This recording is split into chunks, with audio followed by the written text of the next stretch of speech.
The ship came out of faster-than-light travel with a sound like a deep breath being let out.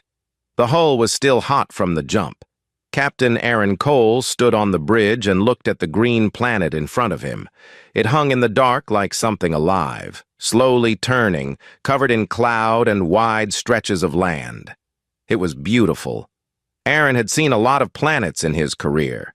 This one made him stop and stare for a moment. He had been flying colony ships for 11 years. His job was simple on paper. Find a good world, survey it, report back. Let the settlers come. It was slow work, careful work, and Aaron liked it that way. He was not a soldier. He was not looking for trouble.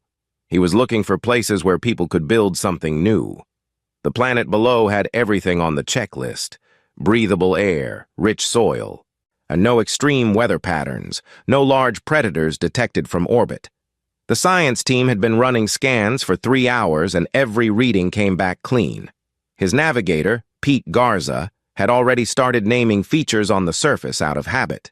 There was a wide river delta he called the Fan, a mountain range running along the northern continent he called the Spine. Pete always named things. He said it made the maps feel more real. Aaron was about to call the science team for a full briefing when his communications officer, a young woman named Diana Moran, looked up from her console with a strange expression on her face. She said quietly that they were receiving a signal. Aaron told her to put it on screen.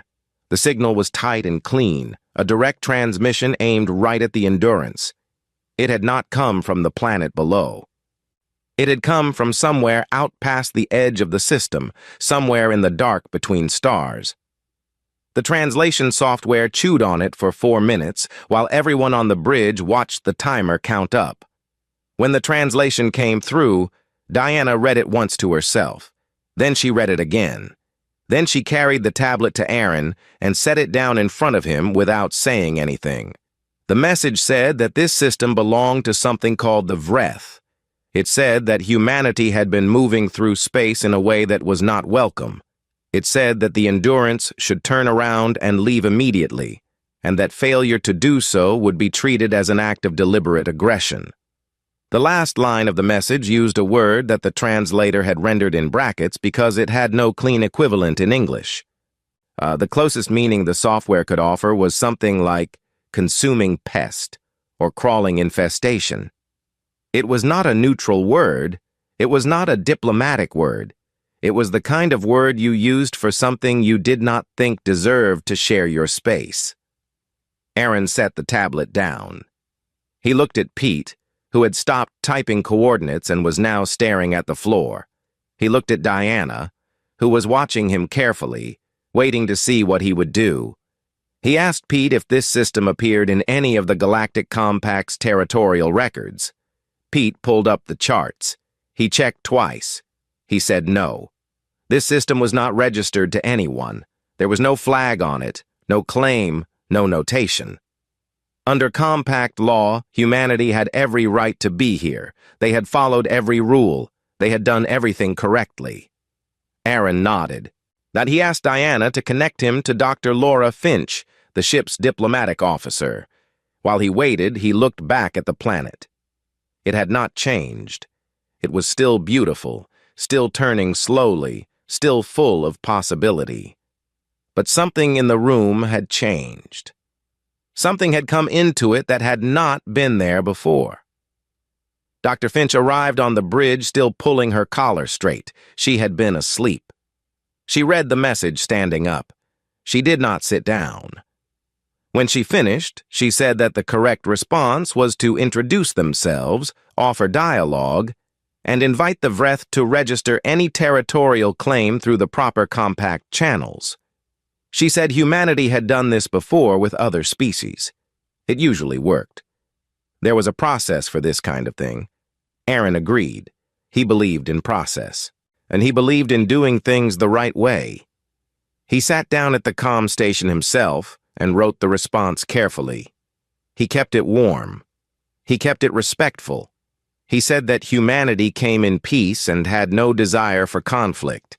He said that if there was a territorial matter to discuss, they were happy to discuss it through official channels.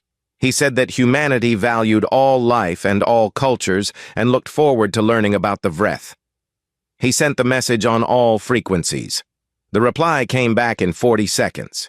It was not words. It was an image, a single photograph taken from some distance, showing a human ship split completely in two.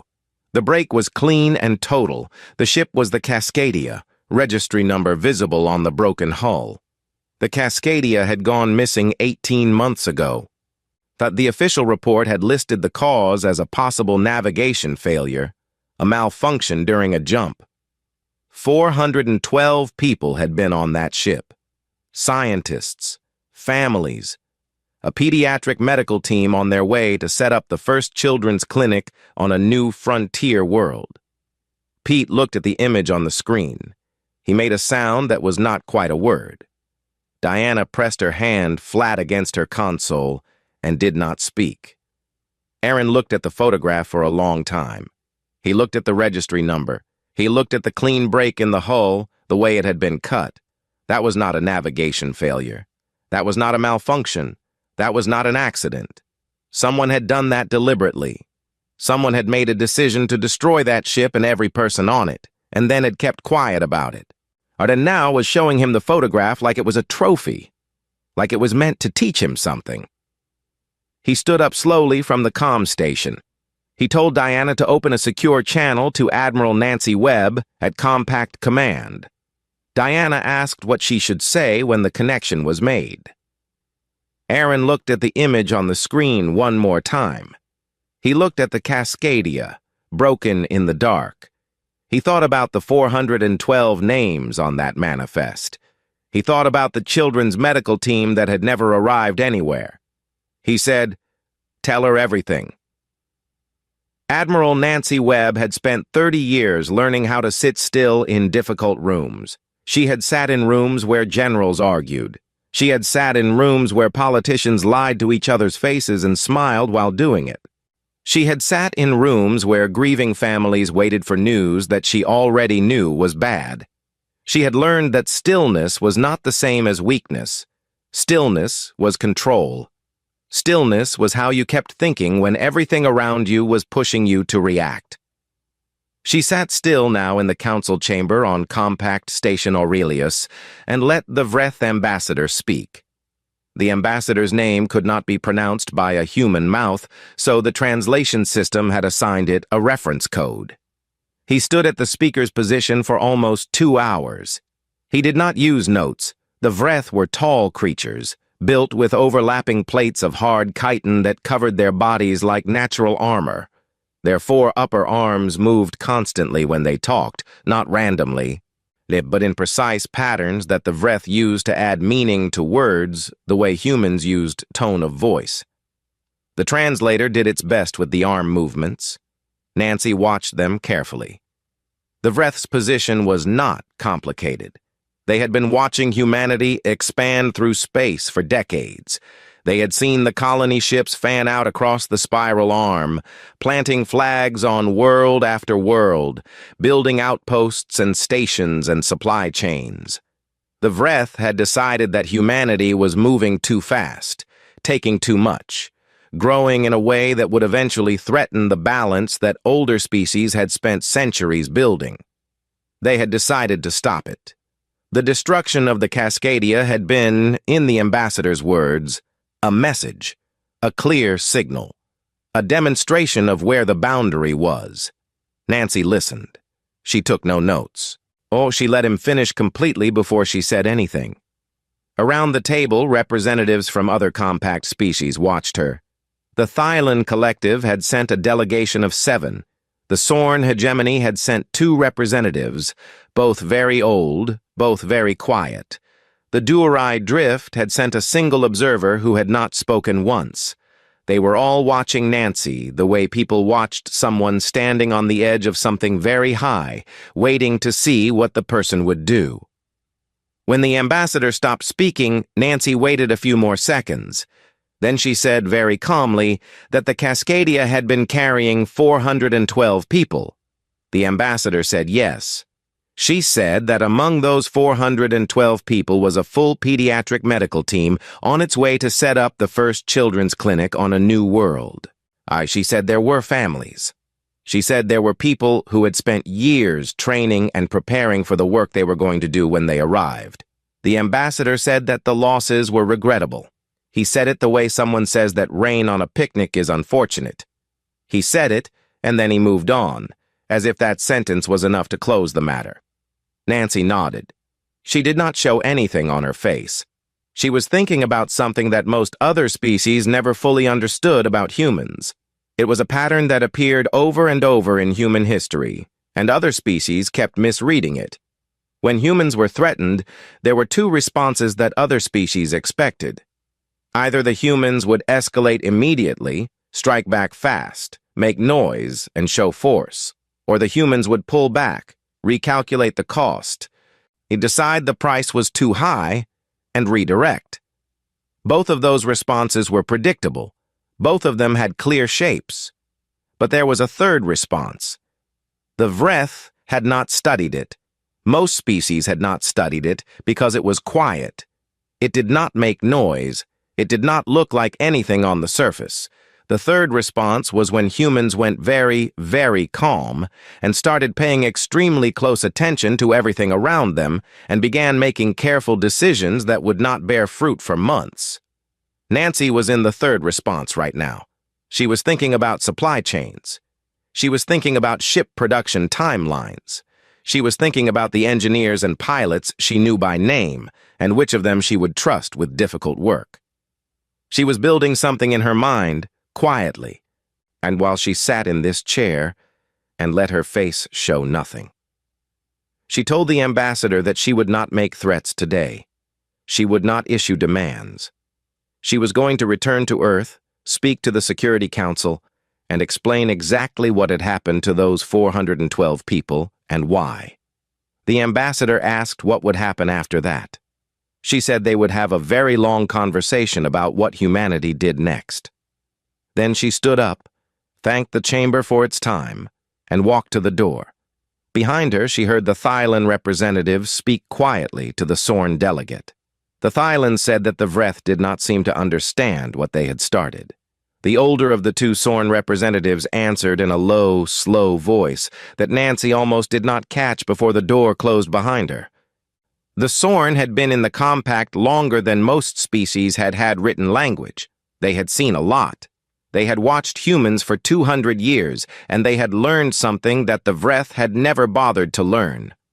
The Sorn said that the Admiral was not angry. The Sorn said she was decided. And then the Sorn said, in the same slow, quiet voice, that there was a very important difference between those two things, and that the Vreth would come to understand it in time. Nancy walked down the corridor toward the docking bay. She walked at a normal pace. She did not rush. She thought about the Cascadia. She thought about 412 names. She thought about the word the Vreth had used for humanity in their original message, the word that meant something like crawling pest. She thought about the engineers back home who had not slept a full night in years because they loved their work too much to stop. She thought about pilots who had trained for a decade in simulators and were waiting for something real to do. She thought about all of it calmly as she walked. She had a lot of work to do when she got home. Commander Kevin Marsh had been running simulations for 6 weeks when they pulled him out and told him the simulations were over.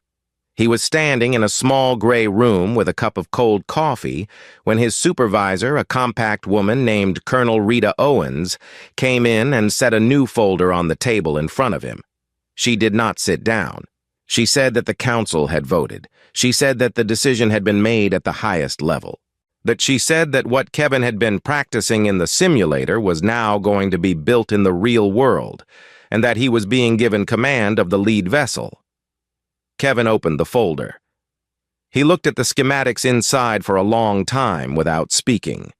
The ship they were describing was the largest military vessel humanity had ever designed. She was going to be called the Ariadne.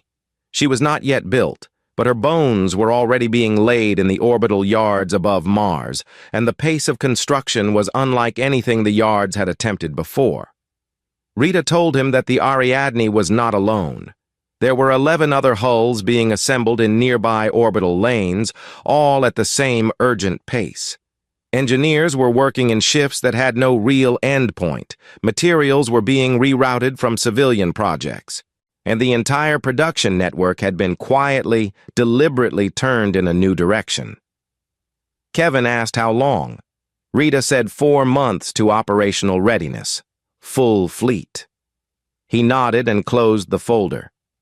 3 days later, Kevin stood on the observation deck above the Mars yards and looked through the wide window at the Ariadne's skeleton. She was not beautiful yet. She was a framework of structural beams and open space, swarming with workers in pressure suits who moved over her like careful insects. Torch flares lit up in the dark every few seconds as welders sealed joins and ran cable and shaped the raw metal into something with purpose. Kevin had never seen so many people working on one thing at the same time. The yards usually had a rhythm to them, orderly and measured. Right now, they had something else. They had urgency. Secretary of Defense Gordon Pierce came to stand beside him without ceremony. Gordon was a quiet man who wore ordinary clothes and had the kind of face that had seen several things it would not talk about. He stood next to Kevin and looked at the ships for a while before saying anything. Gordon said they had done it right. He said that every diplomatic channel had been tried, every form had been filed, every request for dialogue had been submitted through the compact. The Vreth had been given every possible chance to answer formally for the Cascadia. While those channels were open, the Vreth had destroyed a second vessel, a small shuttle this time, carrying 11 researchers on their way to a science station. 11 more people gone. The Vreth had sent another image afterward, same format as before, same cold delivery. And Kevin kept looking at the Ariadne. Gordon said the compact had issued a formal censure, a document, a statement of concern. The Vreth had responded to it by saying that humanity should take the pattern of events as a clear indication of where its expansion needed to stop. Kevin said he had read all the reports. Gordon said he knew. He said that what he wanted Kevin to understand, standing here in person, was the calculation the Vreth had made when they chose this strategy. They had been watching humanity for decades. They had seen how other species responded to sustained pressure. The Durai had pulled back from 3 expansion zones when the Vreth applied this same method 40 years ago.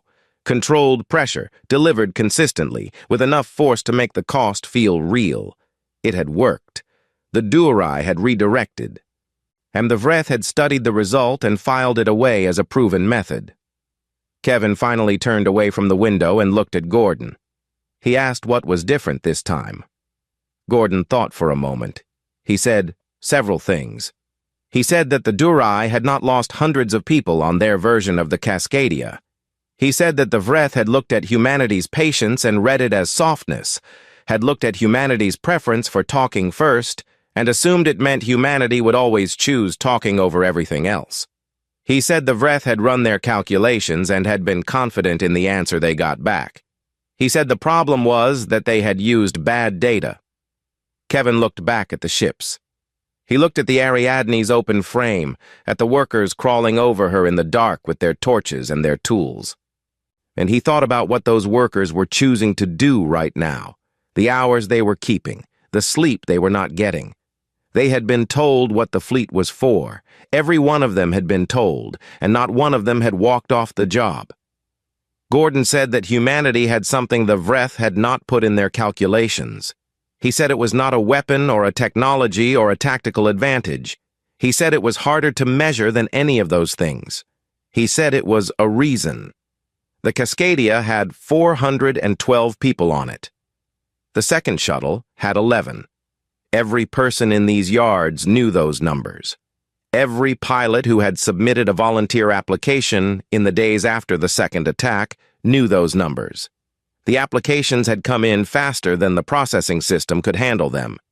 Experienced pilots, new pilots, but people who had never flown military aircraft but had training in other fast vehicles and wanted to be considered for something. They had all come forward on their own, without being called, because they had heard what happened and they had made a personal decision. Kevin thought about all of this. He thought about his mother, Carol Marsh, who had spent 40 years designing structural systems for deep space habitats. She had taught him something useful when he was young. She had taught him that the first thing you do with any structure is find out what can fail. You list every single weakness. You remove as many as you can. Then you look at what is left, and you ask what it can do that nothing else can do. He had been applying that method to the Vreth defensive network for 6 weeks in the simulator. He had found something interesting. Yet he told Gordon he was ready.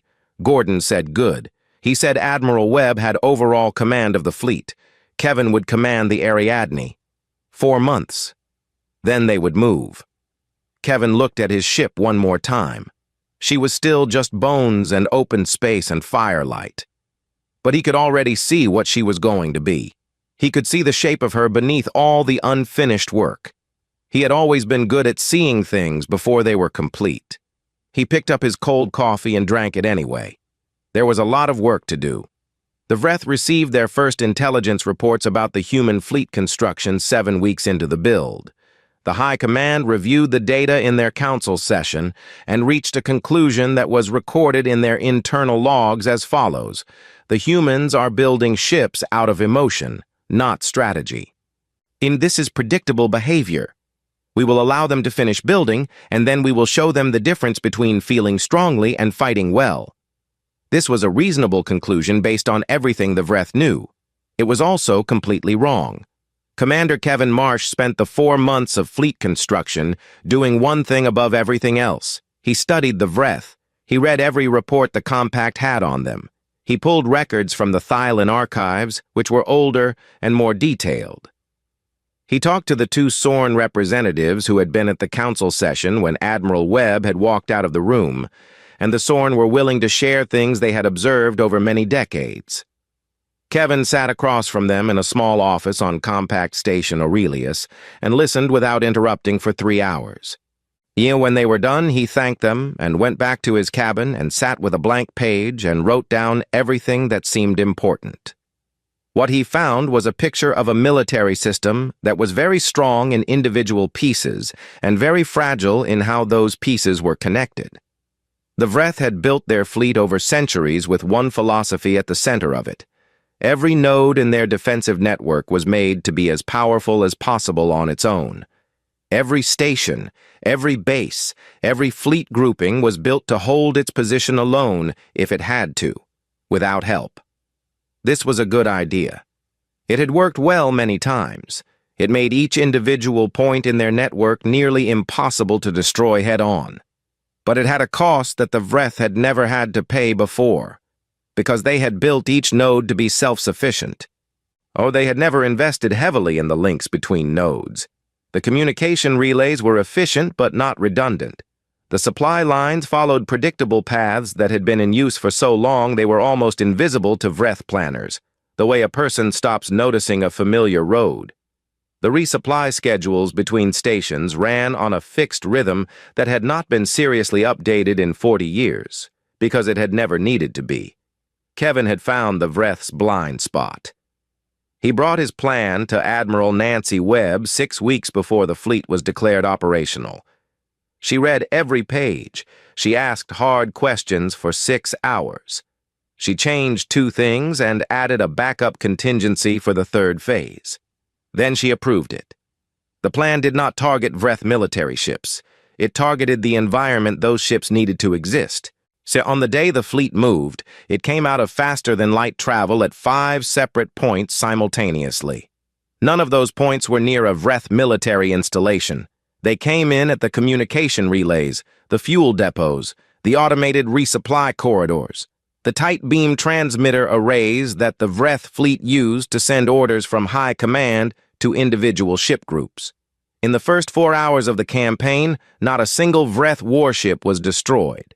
But by hour 6, 3 major communication relays were offline. By hour 9, 2 resupply corridors had been closed. By hour 12, the signal traffic between Vreth fleet groups had dropped to almost nothing, because the infrastructure those signals traveled through had been carefully and systematically removed. The Vreth fleet was still there. Every ship was still armed and crewed and dangerous, but the fleet could not talk to itself anymore. It could not receive orders from high command. It could not confirm the positions of friendly ships in adjacent sectors. It could not get fuel to vessels that were running low. It was a fist with no arm attached to it. Vreth tactical doctrine had a clear response to direct attack. It did not have a clear response to this. Individual Vreth commanders made decisions on their own because they had no other choice. Some tried to push forward and find the human ships directly. Some pulled back to protect their nearest station. Some held their positions and waited for orders that never came. None of these choices were coordinated. None of them were informed by a complete picture of what was happening across the whole network, because nobody had that picture anymore. Captain Aaron Cole brought the Endurance into the main engagement zone on the 9th day. He had expected a hard fight. He had told his crew to be ready for the most difficult thing they had ever done. What he found instead was something harder to describe. He found a powerful enemy that had been made blind. The Vreth ships he encountered were well crewed and still capable of dangerous action, but their movements had no pattern. They were responding to local conditions without any sense of the larger situation. Some of them were fighting hard in one sector while the sector behind them had already been resolved. Aaron reported back to Admiral Webb that the Vreth were still individually dangerous, but had lost the thread. They did not know what they were fighting for anymore, in a tactical sense. They knew their mission, but they had lost the map. Webb told him to hold position. She broadcast a surrender offer on all frequencies in clear language that the translators could handle without difficulty. She gave the Vreth 48 hours to respond formally. She said that any vessel or installation that surrendered would be treated according to compact law. No civilian targets, no looting, no harm to non-combatants. She said it plainly and she meant it. The offer went out and sat in the silence of space for 2 days. The Vreth High Command had managed to restore partial internal communications by this point, using backup systems that Kevin had known about but had not been able to fully close in the first phase. They used that restored signal to send their response. The response said that humanity was vermin. It said that the Vreth did not surrender to vermin. It said that the Galactic Compact would hold humanity responsible for what it had done, and that punishment would come in time. Aaron read the response on his bridge. He forwarded it to Webb. Webb forwarded it to Gordon Pierce. Gordon sent 3 words back: "Finish it cleanly." The last 11 days were not long. They were very thorough. Human ships moved through the Vreth network sector by sector with a patience that other species watching from a distance found difficult to understand. There was no rage in it. There was no cruelty. There was just steady, careful, complete work, one piece at a time, until the work was done. When it was over, the Vreth military was gone. Their worlds were untouched. Their people were alive. And their cities and their libraries and their history were exactly as they had been before. But everything they had used to threaten anyone, everything they had built to make other species afraid, was gone. Aaron stood on the bridge of the Endurance and looked out at the star field. It looked the same as it always did. That was the strange part. Nothing out there had changed its shape. The stars were in the same places. The dark was the same dark. He asked Pete Garza how many light years they were from the Kepler system, from the green planet they had been looking at when the first message came in. Pete checked and told him. Aaron said, "Put it on the charts as a colony candidate." Pete looked at him for a moment. Aaron said, "It was always a good world. That has not changed." Pete turned back to his console and began to type. The Galactic Compact had not held an emergency session like this in 600 years. The chamber was full in a way it almost never was. Every species that had a delegation had sent one. Some had sent 2. The seats that were usually empty or occupied by junior aides were filled with senior representatives who had traveled quickly and without complaint to be in this room at this moment. Admiral Nancy Webb came alone. No legal team, no aide, no folder of documents or prepared speech. She walked to her seat at the long curved table and sat down and folded her hands and waited for the session to open. The chamber was very quiet while everyone waited. Nancy did not look around the room to see who was watching her. She had done enough of that kind of reading in her career. As she already knew the shape of the room, she had known it since she walked in. The session president was a sworn elder named Karath. He had been in this chamber in one capacity or another for longer than most of the attending species had been members of the compact. He was very old, even by Sorn standards, which meant he was old in a way that was difficult for younger species to fully picture. He had watched things rise and fall that nobody else in this room had witnessed firsthand. He opened the session with the standard formula and then set the formality aside and spoke plainly. He said that the Vreth Collective had ceased to function as a sovereign political entity. He said their core worlds were intact. Their civilian population was unharmed. Their culture was intact, and their archives had been preserved and cataloged. And he said that humanity had taken no Vreth territory, claimed no Vreth resources, and harmed no Vreth civilian in the entire course of what had happened. He said that the Vreth military capacity had been reduced to 0, and their government had dissolved, and that the Vreth people were now in a period of uncertain transition, while the Compact worked out what came next for them. Then he looked at Nancy and asked if she would like to explain her reasoning. She said yes. She spoke for 22 minutes. She did not raise her voice once. She told the chamber about the Cascadia and the 412 people on it. She told them about the second attack, the 11 researchers on the shuttle, the image the Vreth had sent as a response to every diplomatic attempt humanity had made. She told them about every formal channel that had been opened, every offer that had been made, every time humanity had asked for dialogue and received something that was not dialogue.